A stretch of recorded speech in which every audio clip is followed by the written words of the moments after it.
In this video, I'll show you how to add trusted friends on Roblox.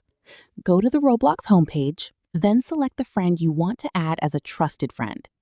Open the Options menu, then tap Add Trusted Friend. If you don't see this option, tap View Full Profile and try again from that page. Another way is to go back to the Roblox homepage, then tap Add Friend. Select My QR, or on mobile, you can also choose Contacts to add trusted friends. Ask your friend to scan your QR code, then tap the Roblox button that appears. They will then need to tap the Add Trusted Friend button. After that, you'll need to accept them as a trusted friend. You can also try scanning your friend's QR code instead. Sometimes switching who scans the QR code can fix the problem. To add someone as a trusted friend, both of you must have age verification, both accounts need to be 13 or older, and you must scan the QR code live. A screenshot of the QR code will not work.